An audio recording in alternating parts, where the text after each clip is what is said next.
All right, so activity two, or unit two, activity one is the start of looking at fashion through a more detailed lens. Unit one is all about giving you some base knowledge about a bunch of parts of fashion, like the history.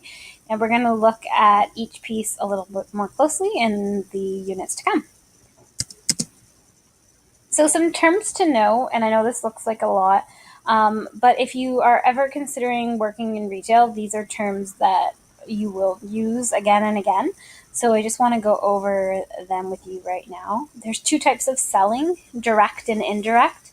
Direct is when people actually buy things. So if you go to Max Milk and get a Froster, that's direct selling. You are buying something. Indirect selling is when something is advertised. So they're trying to get you to buy something, but you are not buying it at that moment. So they're encouraging you to buy, but you have to then go out and buy it eventually. And this unit is all about advertising and how people get you to buy things. Promotion is a word that you've probably heard before, and promotion is just a type of indirect selling.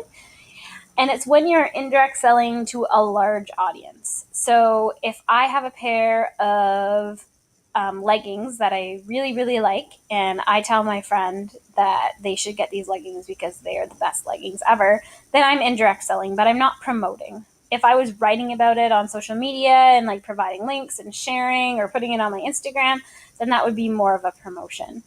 Promotion appeals to what people need and what they want, and it's comprised of a bunch of different factors, but it's usually advertising, publicity, visual merchandising, and video merchandising. Some of these are bigger than others, so I'm just going to go through them real quick. Advertising, obviously, is when a company pays to promote a message. So they fork over a bunch of money, whether it's print or video or radio or whatever, and they try to convince you to buy something through exposing you to this advertisement. Publicity, however, is free promotion. So if Gigi Hadid is walking around in new ankle boots, then she is basically promoting those ankle boots by wearing them. So if she went on her Instagram and talked about the ankle boots, not probably free. That's probably a company paying her to talk about the ankle boots. But if she's just wandering around, that is publicity. Visual merchandising is what we see when we go into malls. It's when we present things in an attractive way. So those window displays, any exhibits, mannequins, this is making us try to make the product look as amazing as possible so people will buy it. You'll even see this on Kijiji, products that are like displayed in an attractive fashion. Like the shoes are one is kind of off kilter, they're in good lighting, they've got some sort of prop next to them. They sell a lot quicker than other merchandise, like with bad camera phone in dim lighting. Visual merchandising is not as common. It's when a store uses videos to show new trends, maybe show the runway show, promote merchandise, and build traffic. So it would be a reason to come into the store to watch this visual merchandising and maybe buy something while you're there. So social media is huge, as you can imagine. You can have advertisement in social media. It could be on a page banner. It could be right in your news feed, or it could precede online content you wish to view, like when you watch something on YouTube or on like a CBC app, you always have to watch this advertisement. Even playing games on your phone, if you play any free games, you'll likely have to run into the occasional advertisement.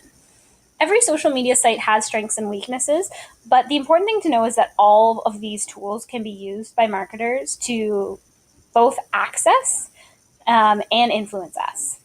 So depending on what the strengths are of the company, they might use a blog, or they might use Snapchat, or they might use Instagram. Depending on the age of the people as well that they want to look at, the target audience, they would use different apps. So if I want to target someone who's in their 30s, I'm more likely to use Facebook and Twitter. And if I'm looking to target someone in their late teens, I'm probably going to use Instagram and Snapchat. So how retail works, this is pretty basic, but I just want to make sure you understand. Here, the textile producers actually make the fabric of the clothes, and then somebody puts it all together. So that's here. This is when you would take all the things you need to make a garment or an accessory, and you would put it all together. Next, after that, the retailer would order it from the manufacturer, and it would come into the store, probably, whether it's online or real, and this is where selling happens, and then the product ends up with the consumers. So the consumer's kind of end of the road. Here are some more terms, and I know you're probably rolling your eyes at me right now, but we need to know these terms to go on later in the unit. So markup is the difference between how much the item costs and how much it's sold for. So you want there to be some markup because then you would make profit.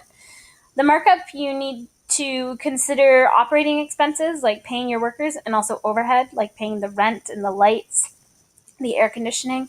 You also have to consider how goods get damaged. So maybe something comes in ripped and you can't send it back, or if someone spills their coffee on it in the store and won't pay for it. There's also shoplifting. Shoplifting is a huge loss, and some stores even pay loss prevention officers to work in the store to try and stop shoplifting so the prices can be cheaper. Markdowns is when you reduce a price and hope to get rid of it. You could also call this clearance. It's usually done at the end of a season when they want to get rid of it. They don't want it taking up space on the shelf or even in their back room, so they put it as low as possible to hopefully get rid of it. Odd figure pricing is something that we do in Canada quite often, and it's when the number is an odd number just slightly shy of a larger number. So for example, 1998. It's practically $20, even with the rounding system of no pennies. It's $20, but 1998 looks lower than 20. So we see it in our mind psychologically, and we think that it's less expensive. We think that this $2.99 is closer to $2 than $3, even though that doesn't make any sense. Loss leaders are low-priced articles on which a store makes basically no profit. They're usually popular or maybe fad items to attract shoppers into the store. They know they're not going to make a profit on them, but they hope that people might buy like a headband, which they might make no profit on, and then a shirt, which they might make some profit on. So it's something that people come to the store specifically for, and they're very popular. Stock control is basically the whole system of receiving, storing, and distributing merchandise. So we use a lot of computers for this. They go to proper sections of the warehouse based on computers. Inventory is marked with barcodes, so we can just scan it and know what's in the box, and we've got this down to a pretty awesome science. Basic stock is when merchandise is constantly in demand. So at a particular store, this staple is always in demand. So for example, Blue Notes, jeans are always in demand. So they know that X amount of people are going to buy jeans in a given week, and that stays pretty constant. Their other things might vary a little bit more. And the last thing is purchase orders. And retailers place orders with the manufacturer, the apparel manufacturer, to say how many things they need. So this is actually a written document that tells manufacturers to deliver goods at specific prices. It's kind of like a contract. So a purchase order is very important if you are working in retail. The marketing mix, and then I think we're almost done. The marketing mix are things that the marketer considers when trying to target the consumer. So there are 4 P's just to help you remember. Product is over here. That's what's being sold. And when you're thinking about a product, you have to think of how it's going to be produced, how it's going to be packaged, how it's going to be named and branded. You also have to consider the place. How and when will the product get around, and where will the product be purchased? What retailers will carry it? You have price over here. That's how much a product will cost. You want profit, but you need to balance how much customers are willing to pay and how much it costs to make the product. So you want it to be a happy medium. The last one is promotion.